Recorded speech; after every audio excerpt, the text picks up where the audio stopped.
நம் ரத்தத்தில் இருக்கும் நச்சுத்தன்மையை நீக்கி நமக்கு நோய் எதிர்ப்பு சக்தியை அளிக்கின்றது. எனவே மூலிகைகளை உட்கொள்வதன் மூலம் நாம் பல நோய்களிலிருந்து விடுபடலாம் என்கிறார் டாக்டர் கௌதமன் அவர்கள்.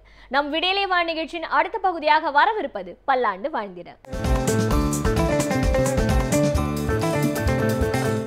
அன்பான கலைஞர் தொலைக்காட்சி நேயர்களுக்கு என்னுடைய இனிமையான காலை வணக்கங்கள். இன்றைக்கு நம்ம பார்க்கக்கூடிய தாவரத்துடைய பெயர் ஆல் மிரட்டி அப்படின்னு சொல்லக்கூடிய ஒரு வகையான செடி வகை அல்லது புதர் செடி வகை தாவரம்னு சொல்லலாம். வெண்மை நிறமான பூக்களை கொண்டு இலையை கிள்ளினால் பால் வரக்கூடிய அளவுக்கு தண்ணீரை கொண்டிருக்கக்கூடிய ஒரு தாவரம்னு சொல்லலாம். எவ்வளவு மோசமான வறண்ட பூமிகளாக இருந்தாலும் அந்த இடத்துல வளரக்கூடிய ஒரு தாவரம் சொல்லலாம். அந்த காலத்தெல்லாம் பார்த்திங்கன்னா இந்த தாவரம், இந்த ஆல் மிரட்டி எங்கே இருக்குதுன்னு பார்த்து அந்த இடத்துல போய் அதை தோண்டிட்டு அந்த இடத்துல நல்லா கிணறு தோண்டினாங்கன்னா உள்ளே தண்ணியே இருக்கும்னு சொல்லுவாங்க. அந்த அளவுக்கு வளரக்கூடிய அழகான ஒரு தாவரம். இதற்கு ஏன் ஆல் மிரட்டி அப்படிங்கிற ஒரு பெயர் வந்ததுன்னா, இதிலிருந்து வருகின்ற காய்கள் வறண்டு வெடிக்கும் போது பார்த்திங்கன்னா நிறைய தூசுகளை பரப்புவதை நம்ம பார்க்க முடியும். அந்த பஞ்சுகளில் ஒட்டிட்டு தான் இதோட விதைகள் வேறு இடத்துக்கு போய் விழுந்து அந்த இடத்துல அந்த செடி முளைக்கும். அந்த நேரத்தில் பார்த்திங்கன்னா அந்த பஞ்சு நம்ம மூக்குக்குள்ளே போகும்போது கடுமையான தும்மலையும் இருமலையும் நுரையீரல் பாதிப்பையும் கொண்டு வரதுனால இதற்கு ஆல் மிரட்டி அப்படிங்கிற பேர் உண்டு. இன்றைக்கு தமிழ்நாட்டிலிருந்து அழிந்து போன மூலிகைகளில் இந்த ஆல் மிரட்டி ஒன்றாக இருக்கிறத பார்க்குறோம். ஆனால் ஃபார்ச்சுனேட்லி இன்றைக்கும் பார்த்திங்கன்னா மலேசியாவிலையும் பர்மாலையும் மியான்மார்லேயும் இந்த ஆல் மிரட்டியை நம்ம பார்க்க முடிகிறது. இன்னும் அந்தளவுக்கு அந்த இடத்துல இதை மருந்துக்காக பயன்படுத்துகின்ற வழக்கம் மிக குறைவாக இருந்தாலும் கூட இன்றைக்கு மருந்துக்காக நம்மளே அந்த நாடுகள்லேருந்து தான் இதை இம்போர்ட் பண்ணி உபயோகப்படுத்துகிறோம். இந்த ஆல் மிரட்டியுடைய முக்கியமான ஒரு குணம் என்னென்னு பார்த்திங்கன்னா, இந்த குதிகால் வலிகளை நீக்கக்கூடிய அழகான ஒரு அருமருந்துன்னு சொல்லலாம். நிறைய பெண்களுக்கு பார்த்திங்கன்னா அந்த குதிகால் வலி, நிறைய ஆண்களுக்கும் அந்த குதிகால் வலி இருக்கும். காலையில் எழுந்து தரையில் காலை ஊனவே முடியாது, காலை இப்படி தூக்கி வச்சுட்டு தான் நடப்பாங்க. அதுவும் இரவு நேரங்களில் அந்த வயதான பெண்களுக்கு இந்த வலி வருதுனாலே செவரை பிடிச்சிட்டு ஓரமாக அப்படியே மெதுவாக கொஞ்சம் தூரம் நடந்து போயிட்டு வருவாங்க. ஆனால் அந்த நேரத்தில் சிறுநீர் வரக்கூடிய வேகம் ஒரு வேளை கூடுதலாக இருந்ததுன்னா அவர்களுடைய கால் வழியாகவே சிறுநீர் வந்து விடுவதை பார்க்க முடியும். அந்த அளவுக்கு உடலை பாதிக்கக்கூடிய மிகப்பெரிய ஒரு பிரச்சனையாக இந்த குதிகால் வலி இருக்கிறத பார்க்குறோம். எவ்வளவோ மருந்து சாப்பிட்டேன், குதிகால்லையே ஊசி போட்டேன், என்னென்னமோ பண்ணி பார்த்தேன், எனக்கு வேலையே செய்யலம்பாங்க. அதை மாற்றக்கூடிய பெரிய அளவில் குணப்படுத்தக்கூடிய அழகான ஒரு அருமருந்து எதுன்னு கேட்டிங்கன்னா அந்த ஆல்மிரட்டின்னு சொல்லலாம். ஆல்மிரட்டியோட இலைகளை பதப்படுத்தி சுத்தப்படுத்தி எடுக்கக்கூடிய சூரணத்தை ஒரு 2 அல்லது 3 கிராம் அளவுக்கு காலை ஒரு வேளை உணவுக்கு முன்பு, இரவு ஒரு வேளை உணவுக்கு முன்பு வெந்நீரில் கலந்து சாப்பிட்டு பாருங்கள். உடலில் மிகப்பெரிய அளவில் மாற்றம் ஏற்பட்டு விடுவதை நம்ம பார்க்க முடியும்.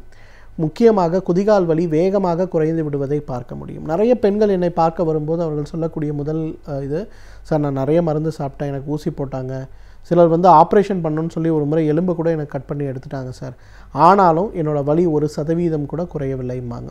அவங்களுக்கு 2 கொடுப்பேன். ஒன்று, இந்த ஆல் மிரட்டியிலேருந்து எடுக்கக்கூடிய சூரணத்தை உள்ளுக்கு கொடுப்பேன். 2வது, அதை நல்லா வெந்நீரில் கலந்து ஒரு விழுதாக செய்து எங்கெல்லாம் வலி வருதோ அங்கெல்லாம் எப்படி 10 போடணும்னு சொல்லி கொடுப்பேன்.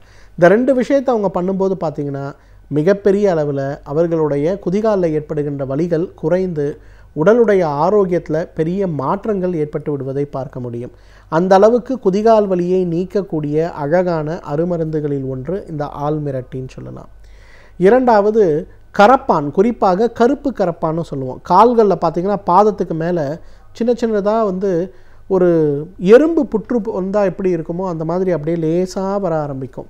கடுமையான அரிப்பு இருக்கும், வேதனை இருக்கும், சில நேரங்களில் அரித்து அந்த இடத்துல ரத்தமே கொட்ட ஆரம்பிச்சிடும். அந்த மாதிரி இருக்கும்போது அந்த ஆல்மிரட்டையிலிருந்து எடுக்கக்கூடிய குறிப்பாக அந்த வேரை மட்டும் எடுத்து மைய அரைச்சி அந்த இடத்துல எங்கெல்லாம் அந்த பேச்சஸ் இருக்கும் அந்த இடத்துலலாம் ஒரு 10 போல் போட்டு ஒரு அரை மணி அல்லது 1 மணி நேரம் வைத்து அதன் பிறகு வெந்நீர் வைத்து கால் கழுவுங்க. இதை ஒரு 100 நாட்கள் தொடர்ந்து செய்யுங்க. அந்த இடத்துல அந்த கரப்பானால் ஏற்பட்ட கருப்பு நிறம் மட்டுமல்ல, புற்று போல வளர்ந்திருக்கக்கூடிய அந்த திசுக்கள் எல்லாமே மறைந்து மாறி விடுவதை நம்ம பார்க்க முடியும். அந்த அளவுக்கு கருப்பு கரப்பான் சம்பந்தப்பட்ட பிரச்சனையை நீக்கக்கூடிய அழகான ஒரு அருமருந்து இந்த ஆல் மிரட்டி அப்படின்னு சொல்லலாம். 3வது, இன்றைக்கு நிறைய பேருக்கு பார்த்திங்கன்னா ப்ராஸ்டேட் என்லார்ஜ்மெண்ட்டுன்னு சொல்லக்கூடிய ஒரு பாதிப்பு. காலையில் எழுந்த உடனே சிறுநீர் கழிப்பது அப்படிங்கிறது நம்ம எல்லாருக்கும் உள்ளது தான். ஆனால் சிறுநீர் கழிக்கின்ற உந்துதல் இருக்கும்போது முதல் முறை சிறுநீர் போவோம், கொஞ்சம் வெளியில் போகும். அடுத்த 2 நிமிடத்தில் மீண்டும் சிறுநீர் வருவது போல் இருக்குன்னு போகும்போது இன்னும் நிறைய போகிற மாதிரி இருக்கும். இரவு நேரங்களில் வயிறு முட்டி சிறுநீர் வழுவது போல் ஒன்றுமே பண்ண முடியல அப்படிங்கிற அவசரத்தில் போவோம். ஆனால் போகும்போது பார்த்திங்கன்னா குறைந்த அளவு போயிட்டு நின்றோம். திருப்பி அரை மணி நேரம் கழித்து 1 மணி நேரம் கழித்து இரவு முழுவதும் 8 முறை 10 முறை சிறுநீர் கழிக்க வேண்டிய தொந்தரவு இருக்கக்கூடிய ஆண்களை நம்ம பார்க்க முடியும். அதே போல் பெண்கள் உடல் எடை சிறிது கூட இருப்பவர்களுக்கு பார்த்திங்கன்னா சிறுநீர் கண்ட்ரோல் பண்ண முடியாது. தும்மனாலோ இருமனாலோ சிரித்தாலோ தரையில் உட்கார்ந்து கையை ஊனி எழுந்திருக்க முயற்சி செய்தாலோ எடையை தூக்கி கொண்டு நடந்தாலோ என்ன செய்தாலும் பார்த்திங்கன்னா உடனே சிறுநீர் வரக்கூடிய ஒரு பாதிப்பு இருக்கிறத பார்க்க முடியும். சிறுநீர் கசிவு இருக்கிறத பார்க்க முடியும்.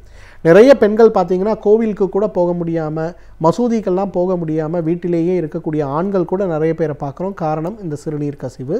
இந்த சிறுநீர் கசிவை நீக்கக்கூடிய அழகான ஒரு அருமருந்தாக இந்த ஆள்மிரட்டையை நம்ம சொல்லலாம். ஆள்மிரட்டையிலேருந்து எடுக்கக்கூடிய சூர்ணம் வெறும் ஒரு அரை தேக்கரண்டி அளவுக்கு எடுத்து சிறிதளவு வெந்நீர் அல்லது பாலில் கலந்து காலை ஒரு வேளை உணவுக்கு முன்பு, இரவு ஒரு வேளை உணவுக்கு முன்புன்னு கொடுங்க. ஒரு 3 மாத காலம் சாப்பிடுங்க. குறைந்தது ஒரு 30% வித்தியாசம் இருக்கிறத பார்க்க முடியும். 6 மாதம் சாப்பிடுங்க. நிச்சயமாக 50லிருந்து 70% வித்தியாசம் இருக்கிறத பார்க்க முடியும். அந்த வித்தியாசம் இருந்தாலே இரவு நேரத்தில் நம்மளை தூக்கத்தில் டிஸ்டர்ப் பண்ணக்கூடிய தொந்தரவும் இருக்காது. காலையில் எழுந்திருக்கும் போது ஒரே நேரத்தில் சிறுநீர் முழுவதுமாக சிறுநீர் பையிலிருந்து வெளியேறி நம்ம காப்பாற்றப்படுறதை நம்ம பார்க்க முடியும். அதே போல் இன்றைக்கு நிறைய பெண் குழந்தைகளுக்கு பார்த்திங்கன்னா இரவு நேரங்களில் பெட் வெட்டிங்னு சொல்லக்கூடிய தூக்கத்திலேயே சிறுநீர் கழிக்கக்கூடிய ஒரு பழக்கம் இருக்கிறத பார்க்குறோம். இன்னும் நிறைய ஆண்களை கூட நான் பார்க்குறேன். 20 வயதான குழந்தைகள் கூட நிறைய பேர் பார்த்திங்கன்னா இன்றைக்கும் இரவு படுக்கும்போது மாதத்திற்கு ஒரு முறையாவது அவங்கள அறியாமையே சிறுநீர் கழித்து விட்டு தூங்குறதை நம்ம பார்ப்போம். ஸோ இந்த மாதிரி ஏற்படக்கூடிய பிரச்சனைகளை குறைக்கக்கூடிய, குணப்படுத்தக்கூடிய அழகான ஒரு அருமருந்து எதுன்னு கேட்டிங்கன்னா இந்த ஆள்மிரட்டி தான். ஆள்மிரட்டியிலிருந்து எடுக்கக்கூடிய அந்த சூரணத்தை அல்லது ஆள்மிரட்டியை பதப்படுத்தி எடுக்கக்கூடிய அந்த ஆல்கலின்னு சொல்லக்கூடிய க்ஷாரத்தை ஒரு 500 மில்லிகிராம் எடுத்து சிறிதளவு வாழைப்பழத்துடன் கலந்து பிசைந்து காலை ஒரு வேளை உணவுக்கு முன்பு, இரவு ஒரு வேளை உணவுக்கு முன்புன்னு எடுத்துக்கொள்ளும்போது உடலில் மிகப்பெரிய அளவு மாற்றங்கள் ஏற்படுவது போல் சிறுநீர் பையுடைய சிறுநீர் தாங்கக்கூடிய அளவிலேயே மாற்றம் ஏற்பட்டு சிறுநீர் கழிக்கும்போது முழுமையாக சிறுநீர் பையில் இருக்கக்கூடிய சிறுநீர் வெளியேறி உடலுடைய ஆரோக்கியத்தில் நல்ல முன்னேற்றம் ஏற்பட்டு விடுவதை நம்ம பார்க்க முடியும். முடக்குவாதம் சம்பந்தப்பட்ட பிரச்சனை இந்த மழை காலத்துலேயும் குளிர் காலத்துலேயும் நம்ம எல்லாருக்குமே இருக்கக்கூடிய பிரச்சனை. நிறைய பேர் வலிகளுக்கான மாத்திரைகள் சாப்பிட்டால் கூட காலை எழுந்தவுடன் முட்டுகளை மடக்க முடியவில்லைம்பாங்க. இந்த ஆள்மிரட்டையிலிருந்து எடுக்கக்கூடிய சூரணத்தை கொஞ்சம் வெந்நீரில் கலந்து 10 போட்டாலே அந்த வலிகளும் வேதனைகளும் குறைந்து விடுவதை நம்ம பார்க்க முடியும். எனவே நேர்களே, இந்த ஆள்மிரட்டியை பொறுத்தவரையிலும் இயற்கை நமக்கு கொடுத்திருக்கின்ற மிகச்சிறந்த அருமருந்து. ஆனால் அதிக வீரியம் இருக்கக்கூடிய, தகுந்த மருத்துவ ஆலோசனை இல்லாமல் உபயோகப்படுத்தவே கூடாத ஒரு மூலிகைன்னு சொல்லலாம். தகுந்த மருத்துவ ஆலோசனையின் பேரில் சரியான முறைப்படி இதை உபயோகப்படுத்தி வந்தோமேயானால் நம்மாலும் பல்லாண்டு காலம் ஆரோக்கியமாக வாழ்ந்திட முடியும். சமூகத்தில் நடக்கும் நன்மைகள் தீமைகள் எவையாயினும் அவற்றிற்கான தீர்வினை எவ்வாறு காணலாம் என்பதை பற்றி நம்மிடையே பகிர்ந்து கொள்ள வருகிறார் எழுத்தாளர் மனுஷபுத்திரன் அவர்கள். நாம் விடியலே வா நிகழ்ச்சியின் அடுத்த பகுதியாக வரவிருப்பது தீதும் நன்றும்.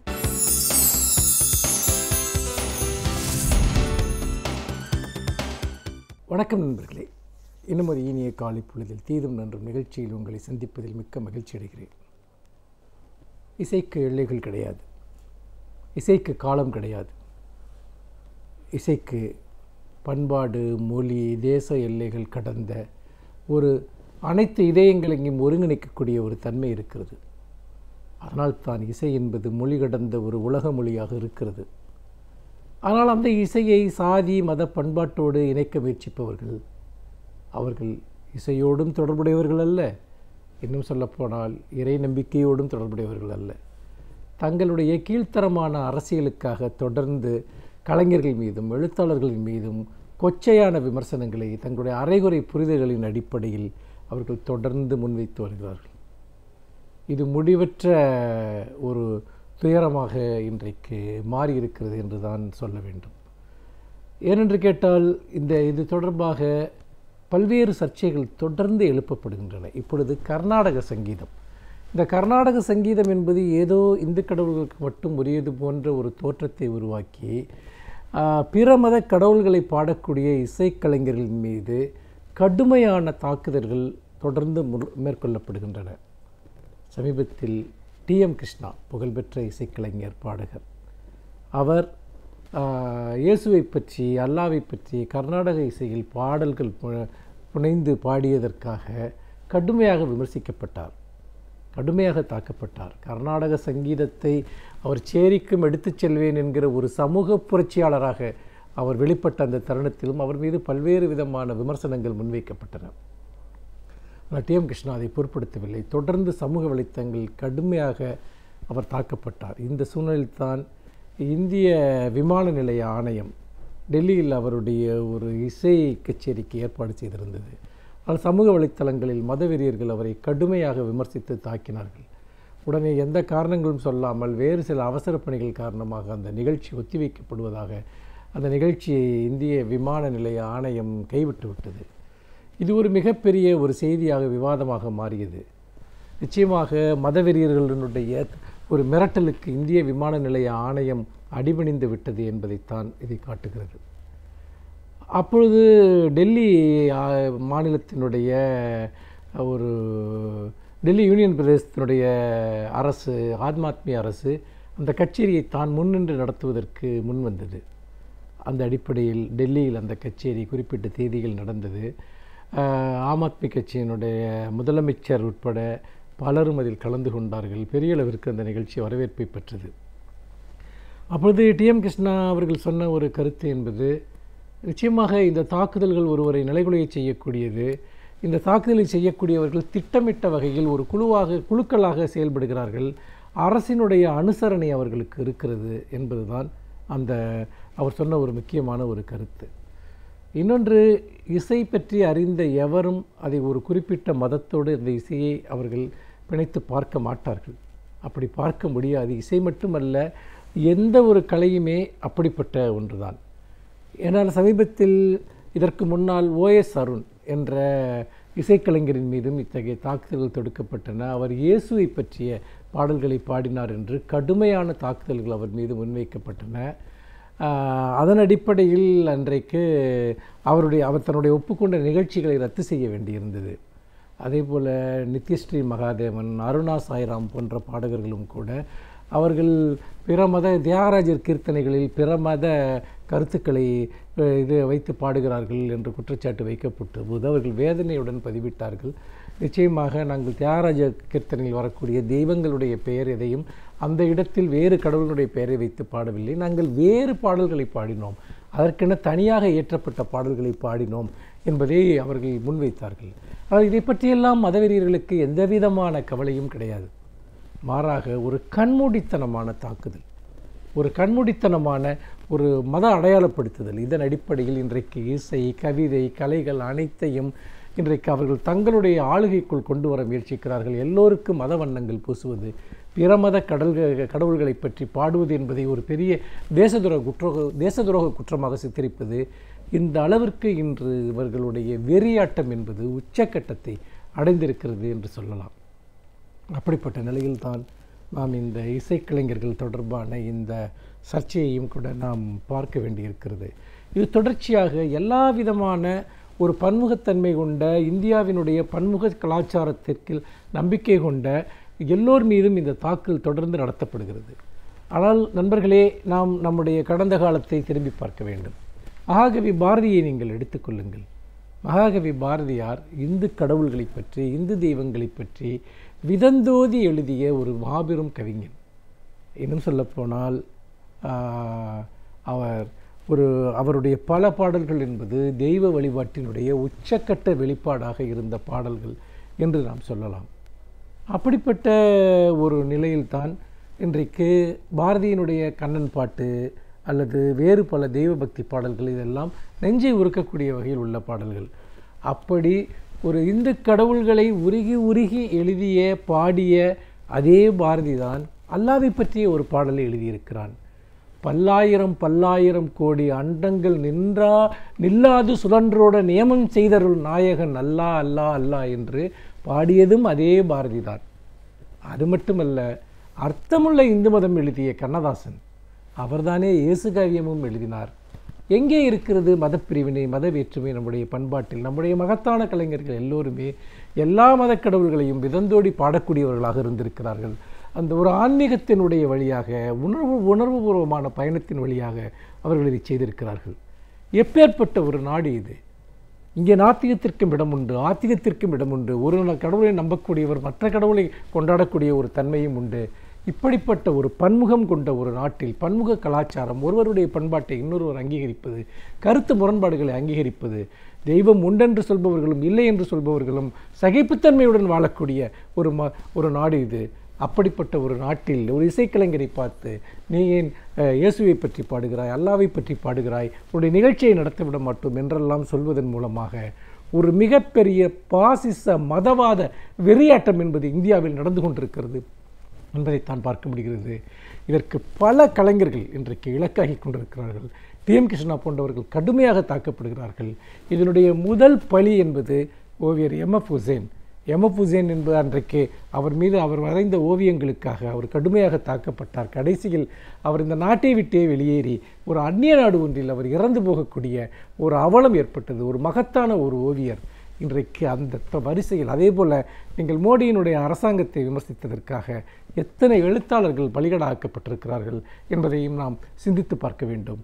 அந்த வகையில் தான் இன்று மதவாத வன்முறை என்பது கலைஞர்களின் மீது, எழுத்தாளர்களின் மீது, சிந்தனையாளர்களின் மீது ஒரு மிகப்பெரிய ஆயுதமாக இறங்கி கொண்டிருக்கிறது. டி.எம். கிருஷ்ணாவினுடைய இசை நிகழ்ச்சிக்கு இன்று விதிக்கப்பட்ட அந்த நிகழ்ச்சியை ரத்து செய்யப்பட்டதும் அதனுடைய ஒரு தொடர்ச்சி தான் என்று நான் பார்க்கிறேன். மீண்டும் இன்னும் ஒரு புதிய சிந்தனையோடு உங்களை சந்திக்கிறேன். நன்றி, வணக்கம். பல்வேறு துறைகளில் பல சாதனைகளை படைத்தவர்கள் அவர்களுடைய அனுபவங்களை நம்முடன் பகிர்ந்து கொள்ளும் போது அது நமக்கு சிறந்த தூண்டுகோலாக அமைகின்றது. அந்த வகையில் இன்றைய சிறப்பு விருந்தினர் யார் என்பதை பற்றியும் அவர்கள் என்ன செய்திகளை நம்முடன் பகிர்ந்து கொள்ளப் போகிறார்கள் என்பதையும் பார்க்கலாம். நாம் விடியலே வா நிகழ்ச்சியின் அடுத்த பகுதியாக வரவிருப்பது சிறப்பு விருந்தினர் பகுதி.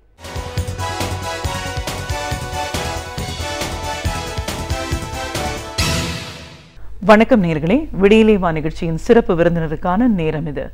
இன்றைய சிறப்பு விருந்தினர் தொழில் முனைவோருக்கான பயிற்சியாளர் மற்றும் ஆலோசகர் திரு விஜயகுமார். தொழில் முனைவோர் அப்படின்னு நம்ம சொல்கிறோம். புதுசாக ஒரு சுய தொழில் செய்யணும் அப்படின்னு நினைக்கிறவங்க பலவிதமான கேள்விகளோட அச்சத்தோடு இருப்பாங்க. நிறைய சவால் நிறைஞ்சதுன்னு சொல்லிட்டு பாதியில் விட்டுட்டு வேலை தேடி போனவங்களும் இருக்காங்க. அதையெல்லாம் தாண்டி ஒரு சக்ஸஸ்ஃபுல் பிஸ்னஸ் மேனாக வரணும் அப்படின்னா அவங்களுக்கான பயிற்சி என்ன, ஆலோசனைகள் என்னன்னு நாம் இவர்கிட்ட கேட்டு தெரிஞ்சுக்கலாம். வணக்கம் சார். வணக்கம். ஒரு தொழில் முனைவோருக்கான பயிற்சியாளர் மற்றும் ஆலோசகராக முதல்ல எங்கள் நிகழ்ச்சிக்கு உங்களை நாங்கள் வரவேற்கிறோம் சார். புதிய தொழில் முனைவோர் மட்டும் இல்லை, வேலை வாய்ப்பு அப்படின்னு வரும்போதும் கேரியர் கைடன்ஸும் பண்ணுறீங்க, அதற்கான கன்சல்டன்சியும் பண்ணிட்டுருக்கீங்க. இதெல்லாம் தாண்டி ஒரு சிறப்பான ஒரு பணி தேவை அப்படின்னு நினைக்கிறவங்களுக்கு அடிப்படையில் கம்யூனிகேஷன் எவ்வளோ முக்கியமானது, அதற்காக ஆங்கில மொழி அதற்கான ஒரு பயிற்சியும் நீங்கள் கொடுத்துட்ருக்கீங்க. அப்படிங்கிற முறையில் இன்றைக்கி நிறைய பேருக்கு ஆசை இருக்கும், நம்மளும் ஒரு தொழில் தொடங்கணும், ஒரு தொழில் முனைவோராக வரணும், நிறைய பேருக்கு வேலை கொடுக்கணும் அப்படின்னு. ஆனால் அதெல்லாம் ஒரு சின்ன ஒரு இடரல், ஒரு ஃபெயிலியருக்கு அப்புறமா ஐயோ இதனால நம்மளெல்லாம் முடியாது, நம்ம ஏதாவது வேலை செஞ்சுட்டே போயிடலாம் அப்படின்னு போனவங்களையும் நம்ம பார்க்குறோம். ஒரு தொழில் தொடங்குறது அவ்வளோ ஒரு கடினமாக, அதை தொடங்குறதுக்கு முன்னாடி நம்ம என்ன மாதிரியான ஒரு ப்ரிப்ரேட்டரி ஒர்க்கெல்லாம் பண்ண வேண்டியிருக்கு, கொஞ்சம் அதில் ஒரு ஸ்ட்ரகிள் வந்தாலும் அதை கடந்து போகணும் அப்படின்னா எப்படிப்பட்ட ஒரு சப்போர்ட் சிஸ்டம் அவங்களுக்கு தேவையாக இருக்கும், இப்படின்னு நிறைய விஷயங்களை எங்களோட இன்றைக்கி நீங்கள் முழுமையாக பகிர்ந்துக்கணும் சார். ஒரு இந்த துறையில் ஒரு 30 ஆண்டுகள் பயணப்பட்டிருக்கீங்க, அதுக்கு மேலேயும் இப்போ தொடர்ந்துட்டுருக்கீங்கன்னும் போது புதிய தொழில் முனைவோராக வரணும் அப்படின்னு ஒரு எண்ணம், ஆர்வம் இன்றைக்கி எவ்வளோ பேர்கிட்ட இருக்குது அப்படின்னு பார்க்குறீங்க? அதற்கான வாய்ப்புகள் எவ்வளோ தூரம் இருக்குது? இன்றைய கடந்த 10-15 வருடங்களில் இந்தியாவினுடைய அரசியல், பொருளாதார, சமூக வளர்ச்சி மிகப்பெரிய வாய்ப்புகளை உருவாக்கியிருக்கு. முக்கியமாக பார்த்திங்கன்னா இந்த தொழில் முனைவோர் என்ற சிந்தனை சிந்தனை அளவில் ஒன்று சொல்லலாம், செயல்பாட்டு அளவு ஒன்று சொல்லலாம், இதுக்கான விளைவுகள்ங்கிறது சொல்லலாம். இந்த சிந்தனை அளவு பள்ளிக்கூடத்துலேருந்து ஆரம்பிக்கப்படுகிறது. மற்ற நாடுகள் எல்லாவற்றிலுமே பார்த்திங்கன்னா இன்றைக்கி ஸ்கூல் லெவல்லே இந்த தொழில் முனைவோருக்கான எண்ணங்கள், அதுக்கு வேண்ட பயிற்சியை கொடுக்க ஆரம்பிக்கிறாங்க. ஒரு 5-6 வருஷம் அந்த கல்வியில் துறையில் இருக்கும்போதே, படிச்சுக்கிட்டு இருக்கும்போதே அந்த உணர்வு ரீதியாக, ஆற்றல் ரீதியாக அதை பயிற்சி பெறும்பொழுது பள்ளிக்கூடத்தை விட்டோ இல்லை கல்லூரி விட்டு வெளியே வரும்போது அவனால் வெற்றிகரமாக பண்ண முடியுது. ஆனால் இந்தியாவில் அந்த முயற்சியை அரசாங்கமோ கல்லூரிகளோ பல்கலைக்கழகம் எடுத்தாலும் அதை சரியான பயிற்சி முறையாக அமைவதற்கு கொஞ்சம் கஷ்டமாக இருக்குது. காரணம் என்னவென்றால் இந்தியா ஒரு தொழில் முனைவோருக்கான கலாச்சாரம் பெருமளவு இல்லாத நாடு. ரெண்டாவது விஷயம், தொழில் முனைவோர் ஆகணும்னு நினைக்கிறவங்களுடைய குடும்ப கலாச்சாரம் பின்னணி பார்த்திங்கன்னா கொஞ்சம் செல்வ உடையிலாக தான் இருக்குது. ஒரு சராசரி மனிதனோ இல்லை சாதாரண குடும்பத்தில் பிறந்தவனோ வரத்துக்கு முடியாத நிலைமை இருக்குது. ஆனால் உண்மையில் பார்த்திங்கன்னா உலகத்தில் மிகப்பெரிய வெற்றியாளர்கள் சாதனையாளர்கள் சாதாரண குடும்பத்தில் வந்து தான் வெற்றி அடைஞ்சிருக்காங்க. அப்போ அவர்கள் எந்த மாதிரி கடுமையாக உழைச்சிருக்காங்க, எந்த அளவுக்கு அந்த படிக்கட்டில் ஏறி இருக்காங்க, யாராட்டெல்லாம் சப்போர்ட் வாங்கினாங்கிறது ரொம்ப முக்கியம். இதில் வந்து ஆண்டர்ப்ரனர்ஷிப்பில் ரொம்ப ரொம்ப முக்கியமான விஷயம் மேடம், யாரோ போய் ஒருத்தர் ட்ரைனிங் கொடுத்தா டெவலப் பண்ண ஆண்டர்ப்ரனர்ஷிப் இல்லை. ஆண்டர்ப்ரனர்ஷிப் நினைக்கிறவங்க தகுந்த தலைவர்களை தகுந்த ஆதரவாளர்களை கண்டுபிடிச்சி அவங்கள குருவாக ஏற்றுக்கிட்டு அவங்க மூலயமா வெற்றி அடைகிறது தான் முக்கியமான விஷயம். அது இந்தியாவில் ரொம்ப குறைவாக இருக்கிறது. ஓகே, நீங்கள் சொன்னது உண்மையிலேயே ரொம்ப சரி. ஏன்னா ஒரு சாதாரண ஒரு குடும்பத்தில் இருக்கவங்க எல்லாமே படித்து முடிக்கணும், நல்ல வேலைக்கு போகணும் அப்படின்னு சொல்லியே தான் வளர்க்குறாங்களே தவிர நீ ஒரு பெரிய பிஸ்னஸ்மேன் ஆகணும் அப்படின்னு இன்னைக்கு சொல்லலை. ஆனால் அதற்கான ஒரு உழைப்பெல்லாம் தேவையாக இருக்குது. அப்படின்னாலும் இப்போ நீங்கள் ஒரு தொழில் முனைவோருக்கான ஒரு பயிற்சியாளராக மற்றும் ஆலோசகராக நீங்கள் புதிய தொழில் முனைவோராக உருவாக்கணும், அந்த மாதிரியான ஒரு இண்டஸ்ட்ரி வளரணும் அப்படிங்கிறதுக்காக நிறைய மெனக்கெட்டு பயிற்சிகள் வழங்கிட்டு இருக்கீங்க. இந்த பயிற்சி வந்து எந்த அளவுக்கு பயனுள்ளது? அப்போ ஒரு மாணவன் தன் தொழில் முனைவர் ஆக வேண்டும் என்ற ஒரு எண்ணம் வந்த பிறகு அவனுடைய அந்த ரோட் மேப் ஆரம்பமாகுது. அதில் அந்த பயிற்சியில் ரொம்ப ரொம்ப முக்கியமான விஷயம் மேடம், ஆண்டர்ப்ரனர்ஷிப் தொழில் முனைவர் ஆகிறதுக்கு வேண்டிய ஒரு கேரக்டர். அந்த கேரக்டர் வந்து அவனுக்குள்ள மைண்டுக்குள்ளே கொடுக்கணும். அந்த கேரக்டர்னா என்ன, ஒரு தொழில் முனைவர் ஆகும் என்றோம்னா இந்த நாட்டில் என்ன மாதிரி ஒரு பிரச்சனையை ஃபேஸ் பண்ண இருக்கலாம், என்ன மாதிரி சௌகரியங்கள் இருக்குது, என்ன மாதிரி வசதிகள் இருக்குது, என்ன மாதிரி கலாச்சாரம் இருக்குது தெரிந்து கொள்ள வேண்டுமாக. ஸோ அந்த கேரக்டரை வந்து முதல்ல இன்கல்கேட் பண்ணுறோம். அதுக்கு பிறகு ஸ்கில்ஸ் நாலேஜ் ரெண்டுமே தேவைப்படுது. அதுக்கு பிறகு ஆட்டிடியூட் வேல்யூ. அப்போ எந்த மாதிரி ஒரு பின்னணி இருக்குல்ல, ஒரு வாழ்க்கை பின்னணி குடும்ப பின்னணின்னு ஒன்று இருக்கும். அந்த குடும்ப பின்னணி அவனோட வாழ்க்கை பின்னணி அவனுக்கு தெரிஞ்சவங்க வாழ்கிற சமுதாயமும் இந்த ஆண்டர்ப்ரனர் ஆகிறதுக்கு வேண்டிய ஒரு பாதையில் வந்து நிறைய பங்கு எடுக்கிறது. இப்போ சராசரியாக ஒரு கிராமத்துலேருந்து வந்திருக்கிற ஒரு மாணவன் ஆண்டர்ப்ரனர் ஆகணும்னு நினச்சேன்னு வச்சுங்க, அவன் ரொம்ப கஷ்டப்பட வேண்டியது இருக்குது. கான்டாக்ட்ஸ் எஸ்டாப்ளிஷ் பண்ணணும், ஸ்டேக் ஹோல்டர்ஸை கான்டாக்ட் பண்ண முடியாது. அது பிறகு கிராமத்திலேருந்து சென்னைக்கு வந்தால் தான் சில வசதிகள் இருக்குது. எந்த பேங்க்கில் போய் கான்டாக்ட் பண்ணுறது, எந்த டிஸ்ட்ரிக்ட் இண்டஸ்ட்ரி சென்டரை ரிஜிஸ்டர் பண்ணுறது, எங்கே லோன் கிடைக்கும், இவை போன்ற பல்வேறு விஷயங்களை அவன் தாண்டி வர வேண்டியதாக இருக்குது. இதெல்லாம் தான் பயிற்சி கொடுக்குறோம். முதலாவதாக அவனோட திறமை, இது பிறகு சம்மந்தப்பட்ட அறிவு, அதுக்கு பிறகு அவன் வகுக்க வேண்டிய பாதை, அதுக்கு பிறகு என்ன ஐடியா வச்சுருக்கான். சில சமயம் வந்து அவனுக்கு ஐடியாவே இருக்காது, ஆனால் தொழில் முனைவர் ஆக வேண்டும் என்ற உணர்வு மட்டும் இருக்கும். அப்போ ஐடியேஷன் ஒன்று இருக்குது. அந்த ஐடியா வந்து ஏற்கனவே நடத்தி கொண்டு இருக்கிற ஒரு பிஸ்னஸினுடைய பிரதிபலிப்பாக இருக்கலாம், அல்லது இன்னோவேட்டிவாக கூட இருக்கலாம், புதுமையாக கூட இருக்கலாம். ஸோ இந்தியாவில் வந்து இன்னோவேஷன் என்ற புதுமையுடன் இருக்க வேண்டும் தான் ஆண்டர்ப்ரனர்ஷிப் எதிர்பார்க்குறாங்க. ஆனால் அது நிறைய நடப்பது அல்ல. இன்றைக்கி வந்து ஆண்டர்ப்ரனர்னா ஒரு 1 லட்சம் ரூபாய் இருந்தால் பெட்டி கூட வைக்கலாம், அது ஆண்டர்ப்ரனர்ஷிப் கிடையாது. சின்ன காய்கறி கடை கூட வைக்கலாம், அது ஆண்டர்ப்ரனர்ஷிப். ஆண்டர்ப்ரனர்ஷிப் என்பது, தொழில் முனைவோர் என்பது சுய வேலை வாய்ப்பு அல்ல. அதில் வந்து ஒரு புதுமை இருக்கணும், சமுதாயத்துக்கு மேம்பாட்டுக்கான ஒரு ஆணித்தரம் இருக்க வேண்டும், நிறைய பேருக்கு வேலை கொடுக்க வேண்டிய வாய்ப்புகள் இருக்க வேண்டும். முக்கியமாக தன்னுடைய திறமை அறிவையும் வளர்த்து கொண்டு அதன் மூலியமாக அவன் மிகப்பெரிய அளவு வெற்றி அடைகிறதுக்கு வேண்டிய ஒரு வழிமுறை இருக்க வேணும். இதுதான் ஆண்டர்ப்ரனர்ஷிப் என்பது பேர். இல்லை என்றால் ஏதோ ஒரு பணத்தை முதலீடு பண்ணி ஏதோ ஒரு சின்ன பிஸ்னஸ் பண்ணுறதுக்கு செல்ஃப் எம்ப்ளாய்மெண்ட் சொல்லிவிடுவாங்க. அது நிறைய பேர் தானே இருக்காங்க. But actually India is an entrepreneurial country madam. 200-300 வருடங்களுக்கு முன்னாடி நம்ம முழுமையாக தொழில் முனைவர்கள், சிறிய தொழில் செய்வர்கள் இருந்த நாடு. சுதந்திரம் அடைவதற்கு 200 வருடத்துக்கு முன்னாடி, சுமார் ஆங்கிலேயத்துக்கு முன்னாடி நம்ம உலக அளவில் மிகப்பெரிய வர்த்தகம் செய்தவர்கள் நம்ம. ஆனால் அந்த சுதந்திரம் வந்த பிறகு அந்த அடிமைத்தனம் வந்து ஒரு கிளர்க்குக்காக படிக்க வச்சு வேலைக்கு போகணுங்கிற கலாச்சாரம் இந்த 200 வருஷத்தில் வந்தது தான். அது திருப்பி வந்துகிட்டு இருக்கு இன்னைக்கு. மீண்டு வர வேண்டிய சூழ்நிலை அவசியம் இருக்கு. ஆனால் நான் ஒவ்வொரு கல்லூரியிலையும் மேடம் ஒரு 200 பேர் ஒரு செமினாருக்கு உட்காந்துருந்தாங்கன்னா 100 பேர் ஆண்டர்ப்ரனர்ஷிப் விருப்பமாக இருக்காங்க. இதில் பெண்கள் ஜாஸ்தியாக இருக்காங்க.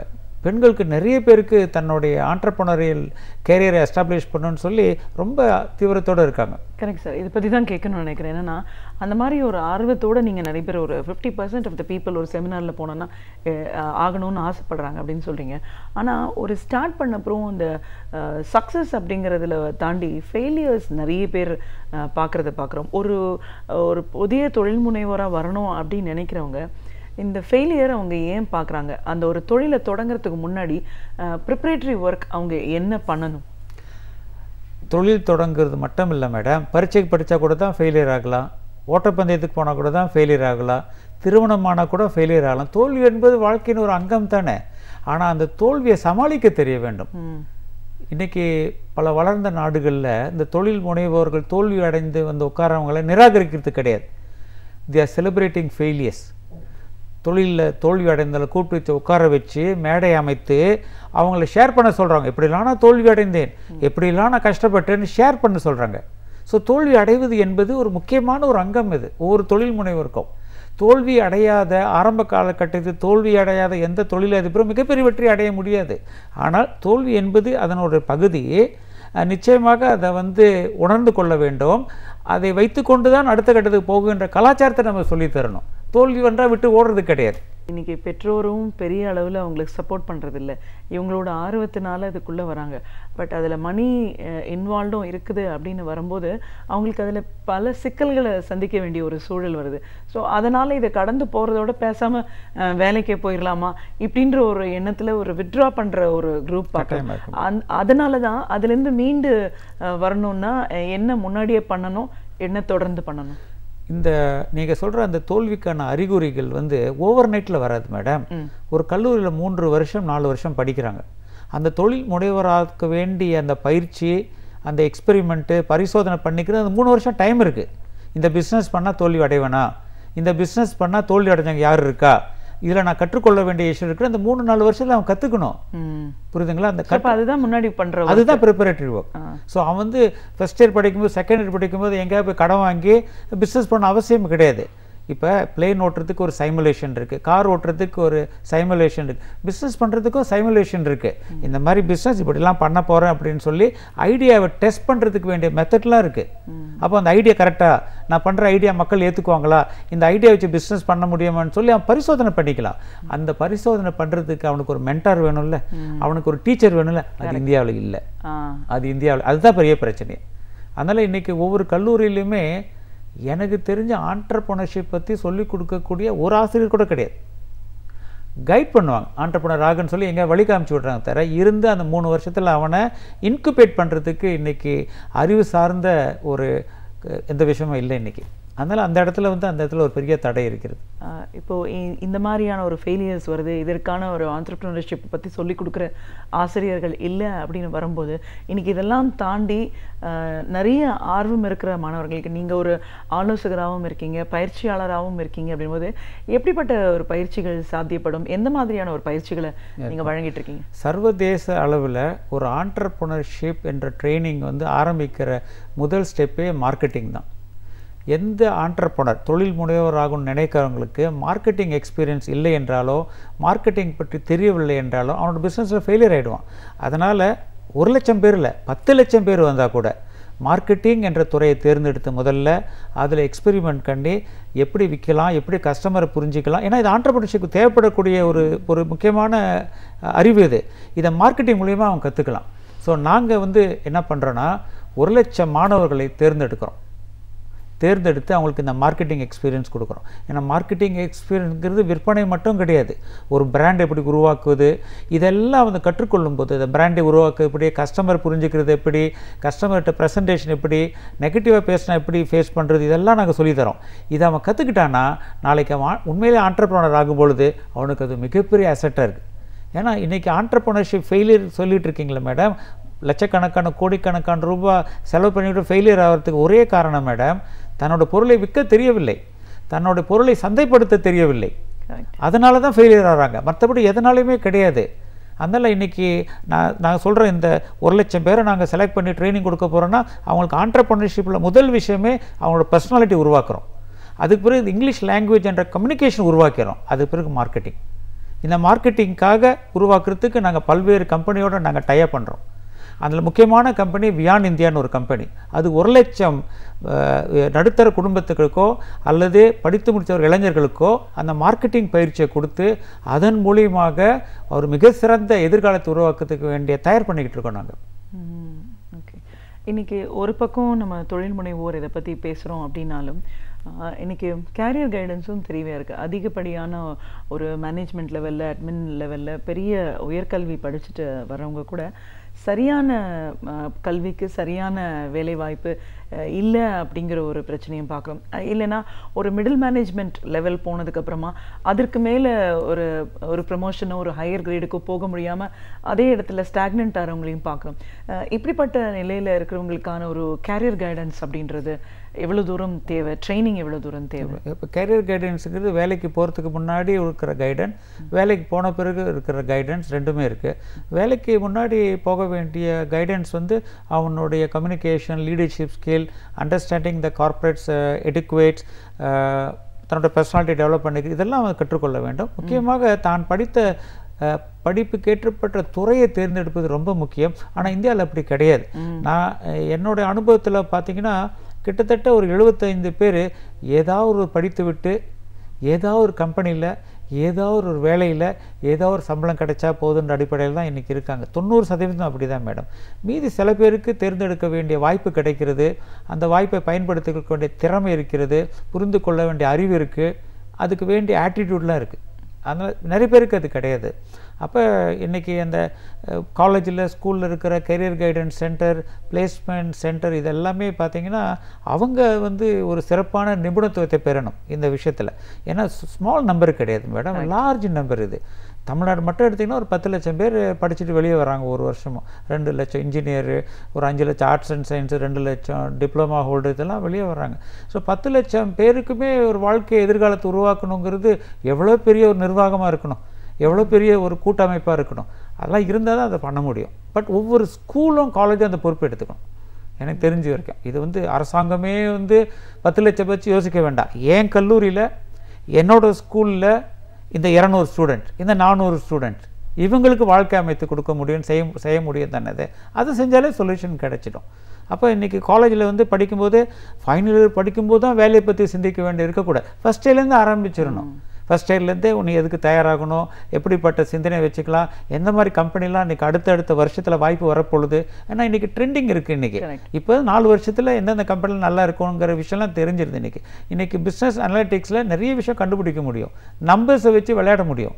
ஸோ எல்லா கல்லூரியுமே தன்னுடைய சமூக பொறுப்பை உணர்ந்து அந்த பொறுப்பின் அடிப்படையில் தங்கிட்ட இருக்க 50-100 ஆசிரியர்களை முடுக்கிவிட்டு ஒவ்வொருத்தருமே இந்த பொறுப்பை கொடுத்துட்டாங்கன்னா கல்லூரி லெவலில் எல்லா பிரச்சனையும் முடிஞ்சிடும். இன்றைக்கி தமிழ்நாட்டில் ஒரு 500 இன்ஜினியரிங் காலேஜ் இருக்குது madam, 3000 arts and science college இருக்குது. எத்தனை கல்லூரிகளுக்கு போயிட்டு கேம்பஸ் ரெக்ரூட்மெண்ட் நடக்குது? இல்லையே, நடக்கலையே. சிறந்த கல்லூரிகள், ஏற்கனவே நல்ல பேருள்ள கல்லூரிகளுக்கு நிறுவனங்கள் போயிடுது. ஏதாவது சில கல்லூரிகள் வந்து 500 பேர் 1000 பேருக்கு வேலை கொடுத்துட்டேன்னு சொல்லி செலிப்ரேட் பண்ணுறாங்க. நிறைய கல்லூரிகளில் அந்த வாய்ப்பே கிடையாது மேடம். அவங்கெல்லாம் பின்தங்கி தான் இருக்காங்க. இதுக்கு வந்து நிச்சயமாக தொழில் நிறுவனங்களுக்கும் ஒரு பொறுப்பு இருக்குது மேடம். தொழில் நிறுவனங்கள் என்ன பண்ணுறாங்க, ஃபைனல் இயரில் போயிட்டு பெஸ்ட் பீப்புளை செலக்ட் பண்ணிட்டு போகிறாங்க. அது மிகவும் தவறான விஷயம். அது it is not a social responsibility. அவங்க என்ன பண்ணணும், ஃபஸ்ட் இயரில் போய் ஸ்டூடெண்ட் பேசணும், அவன்கிட்ட சொல்லணும், நீ இங்கே படிச்சுக்கிட்டு இருக்க, நான் தான் உங்களை வந்து 4 வருஷம் கழித்து நான் வந்து பார்ப்பேன், நான் இதெல்லாம் நீ தகுதி பெறு, இந்த மாதிரி பொருத்தமான தகுதிகளை நீ பெற வேண்டும், திறமையை வளர்த்தணும், நான் கவனிச்சுக்கிட்டே வரலாம் இல்லைங்களா. ஒரு 5000 காலேஜ் இருக்குது மேடம், 5000 நிறுவனங்கள் இல்லையா? ஒரு நிறுவனம் வந்து ஒரு காலேஜ் அடாப்ட் பண்ணிக்கலாமே. நான் பொறுப்பு எடுத்துக்கிறேன், ஒன்றுகிட்ட இருக்க 400 ஸ்டூடெண்ட்டுக்கு வேண்டிய திறமை அறிவை நான் கொடுக்குறேன்னு சொல்லி. இன்றைக்கி வேலையில்லா திண்டாட்டம் ஏன் இருக்கணும்? தொழில் முனைவோர் வர முடியாத திட்டம் ஏன் இருக்கணும்? எல்லாருமே சேர்ந்து பண்ணணும் மேடம். ஒருத்தர் பெற்றோர்களும் இதில் இணையணும். எந்த காலேஜுக்கும் எந்த அப்பா அம்மா போய் கேட்குறது கிடையாது மேடம். என் பிள்ளை எப்படி வளர்கிறான், எப்படி படிக்கிறான், அவனுக்கு என்ன பிரச்சனை கேட்குறது கிடையாது மேடம். பயப்படுறாங்க இன்றைக்கி, புரியுதுங்களா? அப்போ பேரண்ட்ஸுக்கு அதை பற்றி கவலை இல்லை, தொழில் நிறுவனங்களுக்கு அதை பற்றி கவலை இல்லை, கல்லூரிக்கு அதுக்கு தெரியாது, அரசாங்கம் வந்து என்ன பண்ணுறதுன்னு தெரியல. கடைசியில் நம்மளுடைய அந்த மனித வளம் தானே வீணாகிக்கிட்டே இருக்குது. இல்லை என்றால் மேடம் இன்றைக்கி எந்தெந்த நாடு பெரிய பெரிய வளத்தோடு இருக்குது இல்லையா? இப்போ அதுனா எண்ணெய் வளம் இருக்குது, மிடில் ஈஸ்ட், இது சயின்ஸ் இருக்குது, டெக்னாலஜி இருக்குது. இந்தியாவோட மிகப்பெரிய வளமே மனித வளம் மேடம். உலகத்தில் இருக்கிற 100 நாடுகளுக்கு உயர்ந்த மனித வளத்தை நம்ம கொடுக்கலாம். ஏன்னா அங்கெல்லாம் பாப்புலேஷன் கிடையாது, பர்த் ரேட்டு கிடையாது, ஏதோ ஒரு கண்ட்ரியை நம்பி ஆகணும். அப்போ நம்ம கண்ட்ரியில் அவ்வளோ மனித வளம் இருக்குது, படித்தவங்க இருக்காங்க, அத்தனை கல்லூரியில் இருக்கின்ற 1 கோடி பேரை நம்ம வெளியே அனுப்புகிறோம். அது ஒரு இன்டர்நேஷ்னல் கனெக்ஷன். இப்போ ட்ரேடிங்கிறது, வியாபாரம் என்பது வெறும் பொருளை மட்டும் இல்லையா, மனித சக்தியை மனித வளத்தையும் நம்ம வந்து ஷேர் பண்ணிக்கலாம் இல்லையா. நம்ம இந்தியா வந்து ஜெகத்குரு அப்படின்னு சொன்னாங்க இல்லையா, உண்மையிலே நம்ம ஜெகத்குரு மேடம். உலகத்துக்கே நம்ம பாடம் சொல்லித்தரலாம், உலகத்துக்கே அறிவு கொடுக்கலாம். ஆனால் இங்கே இருக்கிற எஜுகேஷன் சிஸ்டம் அதுக்கு தயாராகணும். இப்போ படித்து முடிச்சுட்டு ஒரு கம்பெனிக்கு போகிறவங்களுக்கு எடுத்த உடனே ஒரு மிக சிறந்த கம்பெனி கிடைக்கும்னு சொல்ல முடியாது. ஸோ ஆரம்பத்தில் ஒரு 3, 4, 5 வருடங்கள் ஒரு சராசரி சாதாரண கம்பெனி தான் வேலைக்கு போவாங்க. ஆனால் வாழ்க்கையில் முன்னேறணும்னு எண்ணம் இருக்கும். அப்போ படித்து முடித்த வரைக்கும் இருக்கிற ஒரு அறிவு வேறு. ஆனால் படித்து முடித்து இந்த 4, 5 வருடங்களில் he has to get managerial skills. பெரும்பாலும் இன்றைக்கி பார்த்திங்கன்னா வேலைக்கு சேர்ந்த பிறகு அடிஷ்னலாக நிறைய ப்ரோக்ராம் கல்வி தகுதிகளை பட்டங்களே பெறலாம். இப்போ எம்பிஏ படிக்கலாம். எம்பிஏலாம் இன்றைக்கி ஓப்பன் யூனிவர்சிட்டி வந்து விட்டது. அப்போ எந்த தொழிலுக்கு போனாலும் ஒரு எக்ஸ்ட்ரா படிக்கிறது மூலயமா உங்களுக்கு அறிவு ஒன்று இருக்குது. பட் திறமையை வளர்த்து கொள்வது தான் ரொம்ப முக்கியம். இப்போ ஒரு டெக்னிக்கல் லைனில் போகிறாங்கன்னா அந்த டெக்னிக்கல் எக்ஸலன்ஸ் ஒரு ஸ்டேஜ் இருக்குது. எல்லா துறையிலும் எக்ஸலன்ஸ் போக முடியும். அப்போ இன்றைக்கி ஒரு வேலைக்கு போகிறவங்க வந்து ஒரு 8 மணி நேரம் 10 மணி நேரம் வேலைக்கு போகிறாங்க. 8 மணி நேரம் வீட்டில் தூங்குறாங்கன்னா தன்னோட சுய வளர்ச்சிக்கு ஒரு 4-5 மணி நேரம் கிடைக்குது. ஆனால் அதை செயல்படுத்துகிறாங்களான்னு தான் தெரியாது. ஒரு தொழில் முனைவோருக்கான ஆலோசகர் மற்றும் பயிற்சியாளராக ஒரு 30 ஆண்டுகளாக இதில் பயணப்பட்டு இருக்கீங்க அப்படின்னும் போது இன்றைக்கி புதிய தொழில்கள் அப்படின்னா எப்படிப்பட்ட ஒரு வாய்ப்புகள் இருக்குது? தொழில் முனைவரும் ஆகணும்னு ஆர்வம் இருக்கிறவங்க அதுக்கு முன்னாடி அவங்களுக்கான ஒரு பயிற்சிங்கிறத எவ்வளோ தூரம் தெரிஞ்சுக்கணும்? எல்லோரும் வேலை வாய்ப்பை தேடி போகிறத விட்டுட்டு சுய தொழில் செய்கிறதோட ஊக்கம் இன்றைக்கி ஏன் தேவையாக இருக்குது? பெற்றோர்களோட பங்களிப்பு இதில் எவ்வளோ தூரம் முக்கியத்துவம் வாய்ந்தது? நீங்கள் பேசும்போதே சொன்னீங்க 200 ஆண்டுகளுக்கு முன்னாடி ஒரு தன்னிறைவு பெற்ற நாடாக எல்லோரும் ஒரு செழிப்பான தொழிலதிபர்களாக இருந்த ஒரு சூழலில் இன்றைக்கி நம்ம அதிலேருந்து மாறி இருக்கணும் போது மறுபடியும் நிறைய தொழில் முனைவோர் வந்தால் தான் எல்லோருக்குமான ஒரு வேலை வாய்ப்பு கிடைக்கும். அதற்கு எப்படிப்பட்ட ஒரு பயிற்சிகள் தேவை? அதை நீங்கள் எவ்வளோ தூரம் சிறப்பாக பண்ணிட்டுருக்கீங்கன்னு பல விஷயங்களை கருத்துக்களை எங்களோட நீங்கள் முழுமையாக பகிர்ந்ததுக்கு நன்றி. இலக்கிய தேடல்கள், வரலாற்று சான்றுகள் இவைகளில் இருந்து நாம் படிக்க தவறியவைகளை நமக்கு அழகு தமிழில் வழங்க வருகிறார் பேராசிரியர் சுபவீர பாண்டியன் அவர்கள். நம் விடியலை வா நிகழ்ச்சியின் அடுத்த பகுதியாக வரவிருப்பது ஒன்றே சொல் நன்றே சொல்.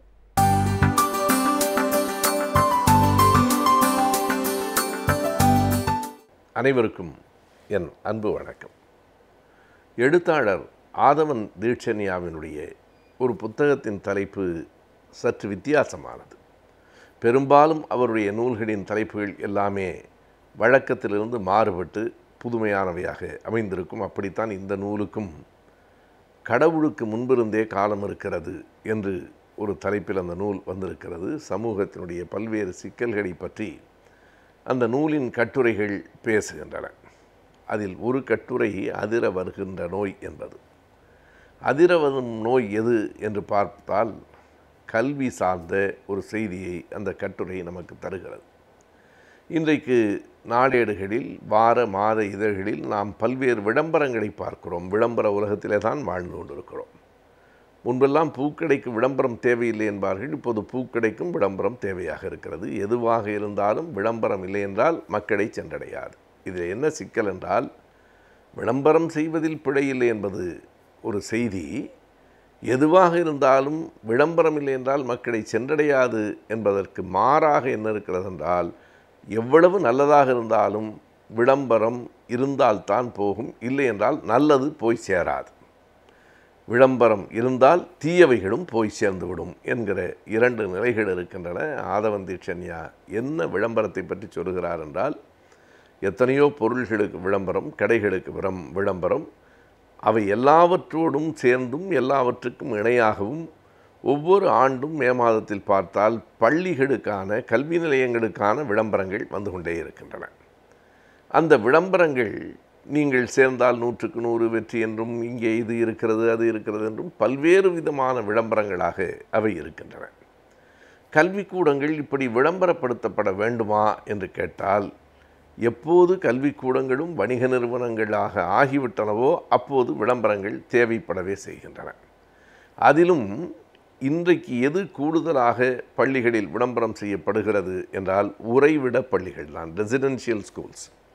அங்கேயே தங்கி படிக்கிற பள்ளிகள். பெரும்பாலும் இவை யாரை நோக்கி தொடங்கப்பட்டிருக்கின்றன என்றால், வெளிநாடுகளில் வாழும் இந்தியர்களினுடைய பிள்ளைகளை நோக்கித்தான் தொடங்கப்பட்டிருக்கிறது. வெளிநாட்டில் வாழ்கிற மக்கள், அவர்களுக்கு பணத்தை பற்றி பெரிதாக கவலை இல்லை, பிள்ளைகள் படித்து வந்தால் போதும்.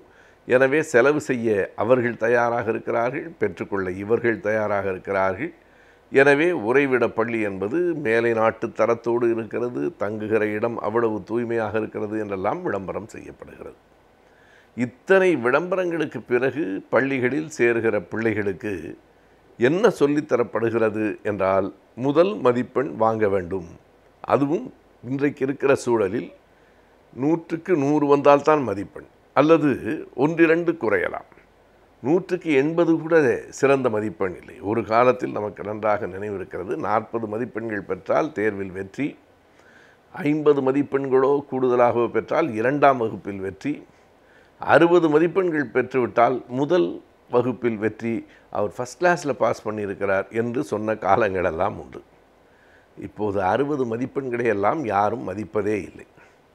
80க்கு பிறகுதான் அதை மதிப்பெண்ணாக பார்க்கிறார்கள். 90க்கு மேல் இருந்தால் சரி, 95க்கு மேல் இருந்தால் நல்ல மதிப்பெண் என்கிற நிலை இன்றைக்கு வந்திருக்கிறது. ஆகவே இந்த மதிப்பெண்கள் கூட கூட அவற்றின் மதிப்பு குறைகிறது. எல்லா பிள்ளைகளும் 95 வாங்குகிறார்கள். ஆனால் எந்த 95 மதிப்பெண்ணுக்கும் மதிப்பு இல்லை என்றால், மதிப்பெண்கள் கூடியிருக்கின்றன, அவற்றின் மதிப்பு குறைந்திருக்கிறது. இது ஒரு வித்தியாசமான ஒரு முரண். அது மட்டுமல்லாமல் இந்த மதிப்பெண்கள் எப்படி தெரிகின்றன என்பதை ஆதவன் சொல்கிறார். பல நேரங்களில் இவை வெறும் ஊளைச்சதைகளாக இருக்கின்றன. சில பேர் குண்டாக இருப்பார்கள், எனவே வலிமையாக இருக்கிறார்கள் என்று சொல்ல முடியாது. குண்டாக இருப்பதே அவர்கள் உடல்நலத்துக்கு கேடு தருவதாகவும் இருக்கும். எனவே அந்த சதை இறுக்கமான சதையாக ஒரு புரதச்சத்து உள்ள ஒரு உடம்பாக இருந்தால்தான் நல்லதே தவிர, அது வெறும் ஊளைச்சதையாக இருந்தால் அது நன்மை தராது, தீமை தான் தரும். இந்த மதிப்பெண்களே கூட ஏன் ஊளைச்சதைகளாக ஆகிவிட்டன என்று அந்த கட்டுரையின் ஆசிரியர் சொல்லுகிறார் என்றால், வாழ்க்கைக்கு தேவையான பொதுநலம் சார்ந்த கல்வியும் அறிவும் கொடுக்கப்படாமல் வெறும் தேர்வை நோக்கி மட்டுமே அந்த பாடங்கள் சொல்லப்பட்டு அந்த தேர்வில் வாங்குகிற மதிப்பெண்களுக்கு மட்டுமே ஒரு சமூகத்தில் எல்லோரும் ஏற்றுக்கொள்ளுகிற நிலை இருக்கிறது என்று சொன்னால், அந்த மதிப்பெண்கள் ஊளைச்சதைதானே என்று சொல்லுகிறார். எல்லாம் நன்றாகத்தானே படிக்கிறார்கள், நல்ல பாடங்கள் தானே, இல்லை முறையாக படிக்கவில்லை என்று குறிப்பிடுகிறார். அது என்ன முறையாக படிப்பது? எப்போதும் ஒரு மாடியில் ஏறுவதென்றால் படிப்படியாக ஏறுவது தான் முறையாக ஏறுவது. இங்கிருந்து அங்கு தாவுவது ஒரு முறையான ஏற்றம் என்று சொல்ல முடியாது. நீங்கள் பார்க்கலாம், குறிப்பாக 9ஆம் வகுப்பிலும் 11ஆம் வகுப்பு +1 என்று சொல்லுகிறோமே, அந்த 11ஆம் வகுப்பிலும் அந்த வகுப்புக்கான பாடங்களை பல பள்ளிகள் இப்போது நடத்துவதில்லை. 9ஆம் வகுப்பிலேயே 10ஆம் வகுப்புக்கான பாடம் தொடங்கப்பட்டு விடுகிறது. ஒரு ஆண்டு பாடத்தை 2 ஆண்டுகள் நடத்துகிறார்கள். 9ஆம் வகுப்பு தொடங்கி 10ஆம் வகுப்பு முடியும் வரை 10ஆம் வகுப்பு பாடம் தான் நடக்கிறது. அதைப்போல் 11ஆம் வகுப்பு தொடங்கி 12ஆம் ஆண்டு முடியும் வரை 11ஆம் ஆண்டுக்கு உரிய பாடங்களை விட்டுவிட்டு 12ஆம் ஆண்டு பாடம் தான் நடக்கிறது. எதற்காக என்றால், 10ஆம் வகுப்பிலும் 12ஆம் வகுப்பிலும் தான் பொது தேர்வுகள் இருக்கின்றன. அவற்றில் வாங்குகிற மதிப்பெண்களுக்குத்தான் நீங்கள் கணக்கு எடுத்துக்கொள்ள முடியும். எனவே இந்த மதிப்பெண்கள் கணக்கில் வராது. ஆகையினால் இந்த பாடங்களையே நடத்துவதில்லை என்பது ஒரு இயற்கை அறிவுக்கு முரணானது. நீங்கள் இதனை படித்து கொண்டு அங்கே போகிற போது தான் அது பற்றிய தெளிவு இருக்கும். எதற்காக பிறகு 9ஆம் வகுப்பு என்று ஒன்றே தேவையில்லையே. அந்த வகுப்பில் இருக்கிற பாடங்கள் ஒரு அடிநிலையாக முதல் நிலையாக இருந்து அங்கிருந்து அடுத்த கட்டத்துக்கு போவது தான் ஒரு இயற்கையான கல்வியாக அமைய முடியும். அவற்றை நாம் அப்படியே புறக்கணித்துவிட்டு நேரடியாக 10ஆம் வகுப்புக்கும் 12ஆம் வகுப்புக்கும் போய்விடுகிற போக்கு இருக்கிறது. இவையெல்லாம் தனியார் பள்ளிகளில், உறைவிட பள்ளிகளில். ஆனால் அரசு பள்ளிகளிலோ அந்தந்த பாடங்களை ஆசிரியர்கள் நடத்தி கொண்டிருக்கிறார்கள். பிறகு 2 மாணவர்களுக்கும் இடையில் ஒரு பெரிய யுத்தம் நடப்பது போல மதிப்பெண்களை வைத்து எதிரெதிராக பார்த்தால் இயல்பாக அரசு பள்ளி மாணவர்கள் மதிப்பெண்கள் குறைந்திருக்கின்றன. எனவே மறுபடியும் தனியார் பள்ளிகளுக்கான செல்வாக்கு கூடுகிறது.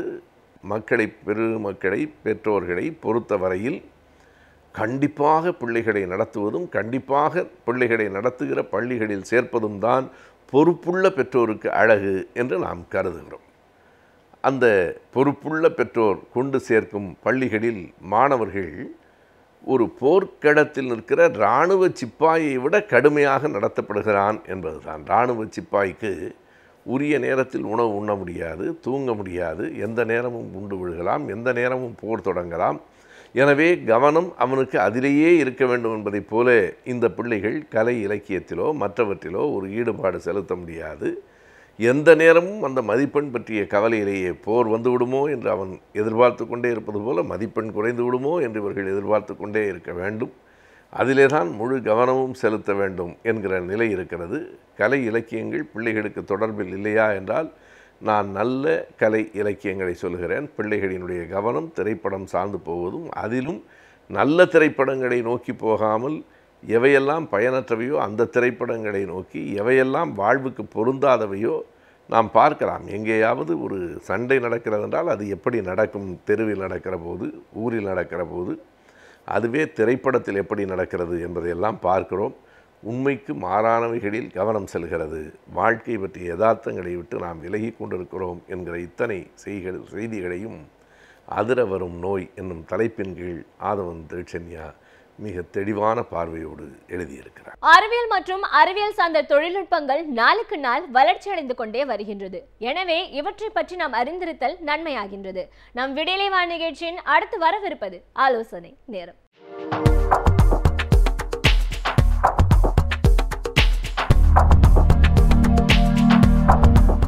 வணக்கம்.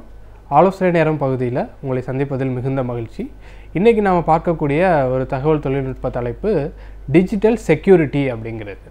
அப்போது நாம் தொடர்ந்து டிஜிட்டலைஸ்டு நம்ம கேள்விப்படுறோம். டிஜிட்டல் இந்தியா, இந்த மாதிரி எல்லாம் டிஜிட்டல்னு நம்ம கேள்விப்படுறோம். இப்போ எல்லாம் டிஜிட்டலாக நமக்கு எல்லாம் தெரியும். டிஜிட்டலுங்கிறது ஒரு எளிமையாக எல்லாமே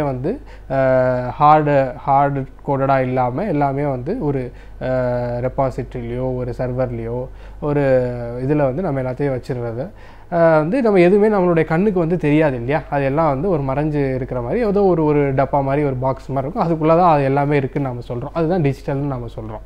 அப்போது இப்படி எல்லாமே டிஜிட்டல் ஆகிக்கிட்டே வரக்கூடிய இன்றைய சூழலில் இதெல்லாம் எந்த அளவுக்கு பாதுகாப்பாக நம்மளுடைய தகவல்கள் எல்லாமே இருக்குது அப்படிங்கிறது தான் ஒரு மிகப்பெரிய ஒரு கேள்வி, மிகப்பெரிய ஒரு சவாலாகவும் இது இன்றைக்கி விலகி கொண்டிருக்கிறது. அரசாங்கத்திற்கு மட்டும் இல்லை, தகவல் தொழில்நுட்பத்தில் கோலோச்சக்கூடிய மிகப்பெரிய ஐடி நிறுவனங்களுக்கு கூட இந்த செக்யூரிட்டி அப்படிங்கிறது ஒரு மிகப்பெரிய சவாலாகவே இருக்கிறது தொடர்ந்து பல ஆண்டுகளாக. அப்போ இன்றைக்கி நம்ம பார்க்க போகிறது இந்த டிஜிட்டல் செக்யூரிட்டி பற்றி. இதை நம்ம சைபர் செக்யூரிட்டி அப்படின்னு கூட நாம் சொல்லலாம். அப்போது செக்யூரிட்டிங்கிறது அப்போது நமக்கு இப்போ முன்னாடி நம்ம எல்லாத்தையும் ஒரு ஃபிசிக்கலாக நாம் எல்லாத்தையும் ஒரு இடத்துல வச்சுருந்தோம். அதை யாராவது எடுத்துகிட்டு போயிடுவாங்க, இல்லை அதை அழிச்சிருவாங்க, தீக்கிரையாக்கிடுவாங்க. இதை நம்ம பார்க்குறோம். அன்றாடம் நம்மளுடைய அரசு அலுவலகங்கள், நீதிமன்றங்களில் கூட அந்த கோப்புகள்லாம் காணாமல் போகுது, தீ விபத்துகள் ஏற்படுது, இந்த மாதிரி அழிச்சிடுறாங்கன்னா இப்போ அதை எல்லாத்தையும் என்ன பண்ணுறாங்க, அரசாங்க ஆவணங்கள், இந்த நீதிமன்ற தீர்ப்புகள், இந்த முக்கியமான இதெல்லாம் டிஜிட்டலாக எல்லாத்தையும் இப்போ சேவ் பண்ணி வைக்கிறாங்க. ஒரு எடுத்துக்காட்டுக்காக நான் சொல்கிறேன். அப்போது இப்படி டிஜிட்டலாக சேவ் பண்ணி வைக்கிறதும் பாதுகாப்பாக இருக்கா அப்படிங்கிற அந்த கேள்வி வர்றப்போ அந்த பாதுகாப்பும் கேள்விக்குள்ளாகனதாக தான் இது அந்த பாதுகாப்புமே இருக்குது. அதுவும் சந்தேகத்துக்குரியது தான். அப்போ இந்த டிஜிட்டல் செக்யூரிட்டி நம்ம எப்படி எப்படி நம்ம அட்டைன் பண்ணுறது, அதை எப்படி நம்ம சேஃபாக தான் இருக்குதுன்னு நம்ம என்ஷூர் பண்ணுறது அப்படிங்கிறத பற்றி நாம் இன்றைக்கி பார்க்கலாம். அப்போ எல்லா விஷயங்கள்லையுமே எவ்வளவுக்கு எவ்வளோ அது நன்மைகள் இருக்கோ அந்த அளவுக்கு அதில் தீமைகளும் இருக்குது. நம்ம தொடர்ந்து பார்த்துக்கிட்டே வர்றோம். இப்போ எல்லாத்தையும் டிஜிட்டல் ஆக்குறதுல நிறைய நன்மைகள் இருக்குது, அதெல்லாம் நமக்கு எல்லாத்துக்குமே தெரியும். அப்போ அதில் இருக்கக்கூடிய தீமைகள் அப்படிங்கிறது நமக்கு தெரியாமலே நம்மளுடைய ஆவணங்கள் அழிக்கப்படுறது, எல்லாம் திருடு போகிறது, வேறு யாராவது அதை பயன்படுத்திக்கிறது நமக்கு தெரியாமல், இந்த மாதிரி நிறைய நடக்குது. அண்மையில் சில திரைப்படங்களில் கூட இந்த அடிப்படையில் இன்றைக்கி திரைப்படங்கள்லாம் கூட நிறைய எடுக்கிறாங்க. இதெல்லாம் நம்ம பார்க்குறோம். அப்போ இந்த டிஜிட்டல் செக்யூரிட்டியில் இப்போ அந்த ரேன்சம் வேர் அட்டாக்குன்னு நமக்கு சொல்கிறோம், இல்லை அந்த வைரஸ் அப்படிங்கிறத நம்ம கேள்விப்பட்டிருப்போம். இப்போ அண்மையில் இந்த ரேன்சம் வேர் அட்டாக்னு நடந்தது. நீங்கள் பயன்படுத்தக்கூடிய உங்களுடைய கணினியோ இல்லை ஃபோனோ எந்த அளவுக்கு இதை பற்றியெல்லாம் பாதுகாக்கணும் அப்படின்னா அவங்க இதற்குன்னு தனியாக சில நிபுணர்களை வைத்திருக்கிறாங்க. அந்த சைபர் செக்யூரிட்டி பர்சனல்ஸ்னு சொல்லக்கூடிய, இன்ஃபர்மேஷன் செக்யூரிட்டி பர்சனல்ஸ்னு சொல்லக்கூடிய சில நிபுணர்கள், அதிகாரிகளை அவங்க வைத்து தொடர்ந்து இந்த விஷயங்களை கண்காணித்து கொண்டே வர்றாங்க. ஆனாலும் நம்ம அப்பப்போ பார்க்குறோம், நம்மளுடைய இணையதளம், ஏதாவது ஒரு அரசாங்க இணையதளம் முடக்கப்பட்டு விட்டது, இந்த மாதிரி நாம் தொடர்ந்து பார்த்துக்கிட்டே தான் இருக்கிறோம். ஆக இன்றைக்கி இருக்கக்கூடிய இந்த டிஜிட்டல் உலகத்தில் எந்த அளவுக்கு நாம் பாதுகாப்பையும் அனுபவிக்கிறோம், அதே சமயங்களில் அதில் இருக்கக்கூடிய கண்ணுக்கு தெரியாத நம்ம முன்னாடி வந்து நமக்கு திருடர்கள் இருப்பாங்க, வந்து திருடிட்டு போவாங்கங்கிறது நமக்கு தெரிஞ்ச விஷயமா இருக்குது. ஆனால் இன்றைக்கி அது எந்த ரூபத்தில் நமக்கு வந்து எந்த மாதிரியான வகையில் நம்மளுடைய கணக்கோ இல்லை நம்மளுடைய ஆவணங்களோ வந்து பறிபோகும்னு தெரியாத ஒரு சூழலில் இன்றைக்கி நாம் வந்து இந்த டிஜிட்டல் உலகத்தில் பயணிச்சுக்கிட்டு இருக்கிறோம்.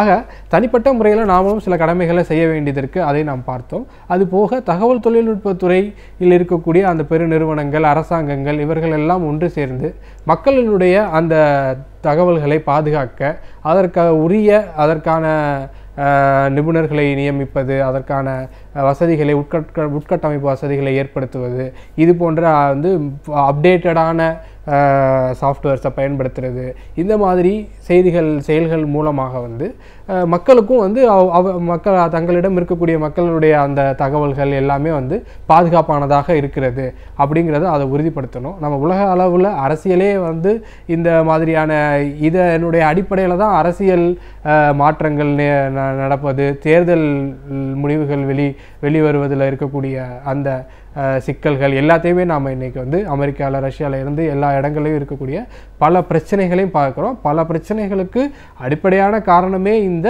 டிஜிட்டல் செக்யூரிட்டிங்கிற அப்படிங்கிறதையும் நாம் இன்றைக்கி வந்து உள்வாங்கிக்கிற வேண்டியது இருக்குது. ஆக நீங்கள் வந்து எப்போ ஒரு டிஜிட்டல் டிரான்சாக்ஷன் பண்ணாலும் உங்களுடைய அன்றாட பணிகள்லையும் நீங்கள் வந்து மிகுந்த கவனத்தோடு இந்த செக்யூரிட்டியை வந்து உங்களுடைய டிஜிட்டல் செக்யூரிட்டியை உங்களுடைய மனதில் இருத்தி கொண்டு, அதே போல் உங்களுடைய நீங்கள் தகவல் கொடுக்கக்கூடிய அந்த நிறுவனங்களுக்கோ இல்லை ஏஜென்சிஸ்க்கோ மிகுந்த ஒரு கவனத்தோடு அதை நீங்கள் பாதுகாப்பாக அதை மேற்கொள்ளுமாறு கேட்டுக்கொண்டு, அரசாங்கத்திற்கும் அந்த தகவல் தொழில்நுட்ப நிறுவனங்களுக்கும் மக்களினுடைய அந்த தகவல்களை பாதுகாத்திட ஒரு நல்ல நடவடிக்கைகளை தொடர்ந்து எடுக்குமாறும் கேட்டுக்கொண்டு மீண்டும் ஒரு நல்ல தொழில்நுட்ப தலைப்போடு உங்களை சந்திக்கிறேன். நன்றி. நாம் வாழும் பூமியானது நாளுக்கு நாள் மாசுபடைந்து கொண்டே வருகின்றது. எனவே இவற்றிலிருந்து நம் சுற்றுச்சூழலை நாம் எவ்வாறு அழகாக பாதுகாக்கலாம் என்பதை பற்றியும், நாம் இயற்கை வளத்தை எவ்வாறு பெருக்கலாம் என்பதை பற்றியும் நம்மிடையே பகிர்ந்து கொள்ள வருகிறார் டாக்டர் வின்சென்ட் அவர்கள். நாம் விடியலே வா நிகழ்ச்சியின் நிறைவு பகுதியாக வரவிருப்பது சுற்றுச்சூழல்.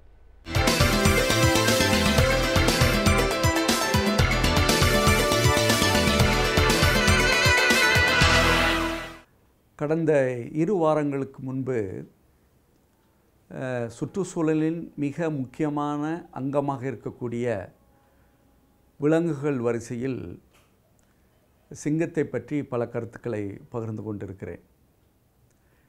இன்றும் இன்னொரு அழகிய விலங்கை பற்றி நாம் தெரிந்து கொள்வது நல்லது. ஏனென்றால் சுற்றுச்சூழலுடைய பாதுகாப்புக்கு பங்களிக்கக்கூடியவர்களாக இந்த விலங்குகள் இருக்கிறது என்பது ஒரு புறம் மகிழ்ச்சியாக இருந்தால் கூட, அதனுடைய வளர்ச்சியும் அதனுடைய வாழ்க்கை முறையும் நமக்கு பாடமாகவே அமைந்திருக்கிறது. அந்த வரிசையில் இன்றைக்கு சிறுத்தையை பற்றி சில தகவல்களை நான் பகிர்ந்து கொள்ள விரும்புகிறேன். சிங்கத்திற்கும் புலிக்கும் இடைப்பட்ட, இன்னும் சொல்ல வேண்டுமென்றால் இந்த 2 விலங்குகளினுடைய குணாதிசயங்களை உள்ளடக்கியதாக இருப்பது தான் சிறுத்தை. ஏனென்றால் பல நேரங்களில் நமக்கே ஒரு குழப்பம் வரும், இது சிங்கமா புலியா அல்லது சிறுத்தையா என்று.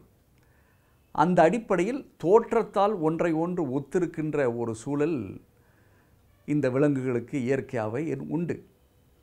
ஆனால் அதனுடைய அமைப்பிலும் இன்னும் சொல்ல வேண்டுமென்றால் நுண்ணியமாக பார்த்தோம் என்றால் அதனுடைய ஒவ்வொரு விஷயங்களுமே மாறுபட்டதாகத்தான் அமைகிறது.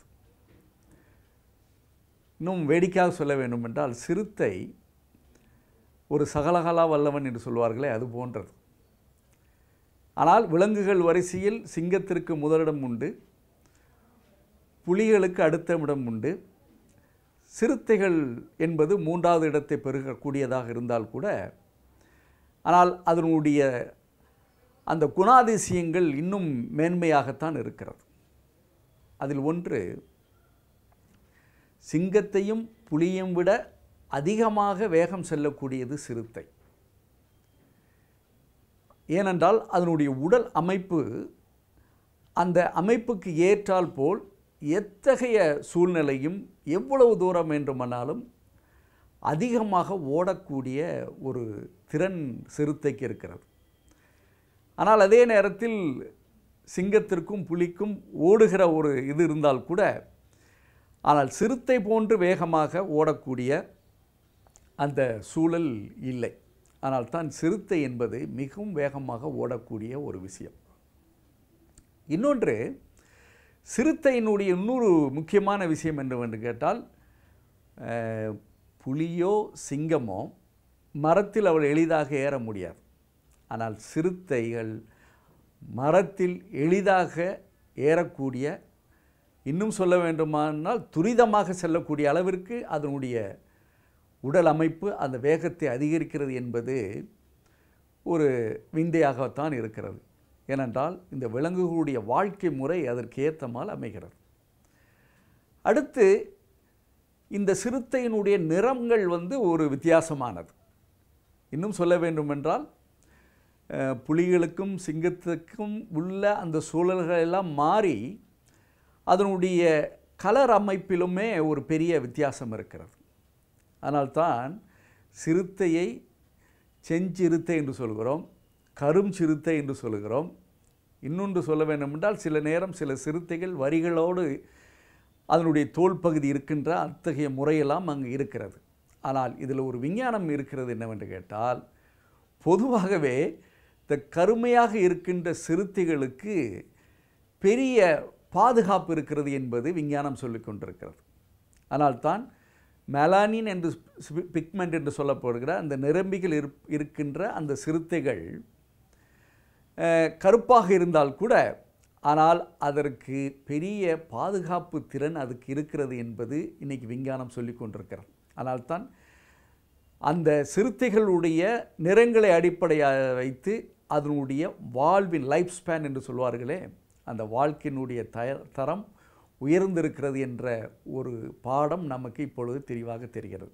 அதுக்கு காரணம் மெலானின் பிக்மெண்ட் என்று சொல்லப்படுகிற அந்த நிரம்பிகள் இருப்பதனுடைய காரணமாக சில நேரங்களில் சிறுத்தைகள் வனங்களில் திரிகிற பொழுது, வெப்பமான சூழ்நிலை வருகிற பொழுது அந்த கருப்பு நிறமாக இருப்பதனால் சூரியனுடைய சக்தியை கிரகித்து கொண்டு அதனுடைய உடலில் ஏற்படுகிற அந்த வெப்பம் எந்த அளவிற்கு அது உறுதுணையாக இருக்கிறது என்றால், அதற்கு எத்தகைய தொற்று கிருமிகளும் ஏற்படாமல் நோய்கள் வராமல் பாதுகாத்து கொள்கிறது.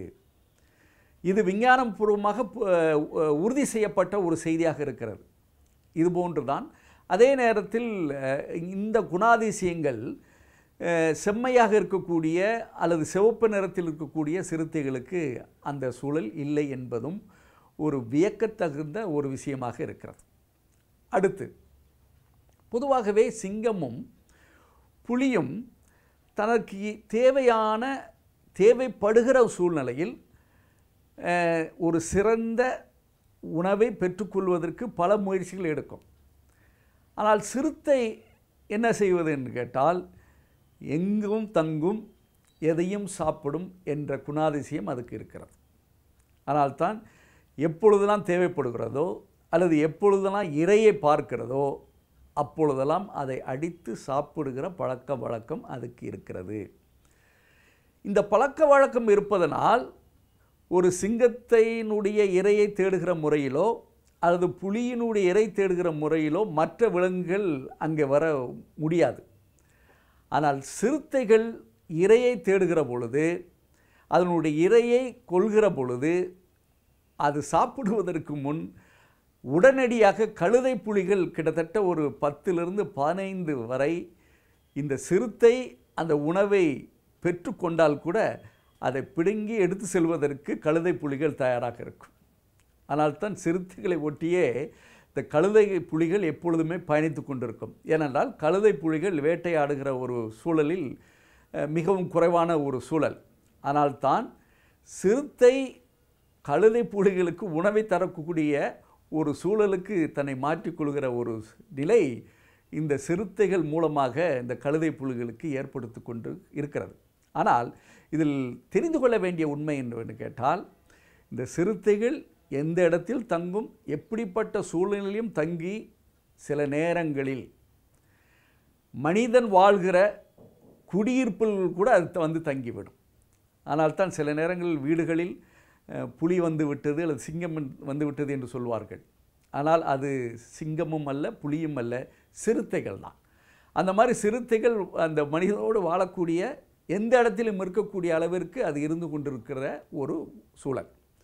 அடுத்தது சிறுத்தைகளுக்கு மனிதனை சாப்பிடுகிற அந்த பழக்கம் இல்லை. ஆனால் எப்படி சிங்கம், எப்படி புலி வயதான பிற்பாடு மனிதனை உணவாக ஏற்றுக்கொள்கிறதோ அதுபோன்றுதான் சிறுத்தைகளினுடைய வயதிற்கு ஏற்ப அது முதிர்ச்சி அடைகிற பொழுது அப்பொழுதுதான் அது மனிதனை உணவாக உட்கொள்கிறது. ஆனால் தான் சில நேரங்களில் சிறுத்தைகள் மனிதன் வாழுகிற இடத்திற்கு வந்தால் கூட மனிதனை அடித்து கொள்வதில்லை.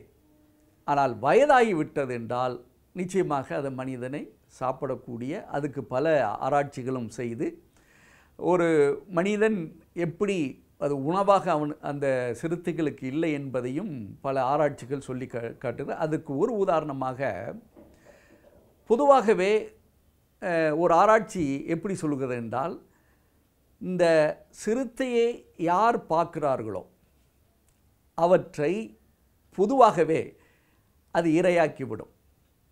ஆனால் இது சிங்கத்திற்கோ அல்லது புலிக்கோ இந்த குணாதிசயங்கள் இல்லை. அதனால்தான் சிறுத்தையை யார் நேரடியாக பார்க்கிறார்களோ அது எந்த விலங்காக இருந்தாலும் சரி அதை உடனே அடித்து சாப்பிடுகிற பழக்கம் அந்த சிறுத்தைகளுக்கு இருக்கிறது.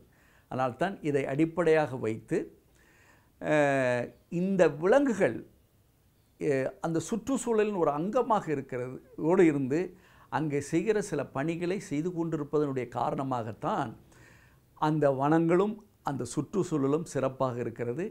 அதற்கு ஏற்ப இந்த விலங்குகளுடைய வாழ்க்கை முறையும் அமைந்திருக்கிறது. ஏனென்றால் அத்தகைய அதிகமாக அது பல உயிர்களை கொன்றால் கூட அதை உடனே சுத்தப்படுத்துவதற்கு உடனடியாக கழுதைகள், புலிகள் வந்து அதை சுத்தப்படுத்துகிற அந்த முயற்சியெல்லாம் வைத்து பார்க்கிற பொழுது, அதுவும் உடனடியாக சுத்தப்படுத்துகிற அந்த முயற்சியெல்லாம் வைத்து பார்க்கிற பொழுது எப்பொழுதுமே வனங்கள் சுத்தமாக இருப்பதற்கு காரணம் இந்த விலங்குகள் ஒன்றை ஒன்று சார்ந்து வாழ்கிற அந்த முறை இன்று கூட நமக்கு பாடமாக சுற்றுச்சூழல் கல்வியை கற்பிப்பதாக அமைந்திருக்கிறது. திருவுருவப் படம் ஏன், சிலை ஏன்? உயிரோடு இருக்கிறவர்களுக்கு திருவுருவப் படம் ஏன், சிலை ஏன் என்று கேட்கிறார்கள். தகுதி உள்ளவர்களுக்கு உயிரோடு இருக்கும் போதும் திருவுருவப் படம் அமைக்கப்படுகிறது, சிலை எழுப்பப்படுகிறது. தகுதி இல்லாதவர்கள் உயிரோடிருந்தும் செத்தவர்களாகத்தான் இருக்கிறார்கள். இறந்தும் இரவா புகழ் படைத்தவர்கள் என்றும் நம்மிடையே நின்று நிலவுகிறார்கள். சட்டப்பேரவையில் நம்முடைய ராஜாஜி அவர்களின் திருவுருவப் படம் வண்ணப்படமாக திகழ்கிறது. அவர் உயிரோடு இருக்கும் போதே தீட்டி வைக்கப்பட்டிருக்கிறது.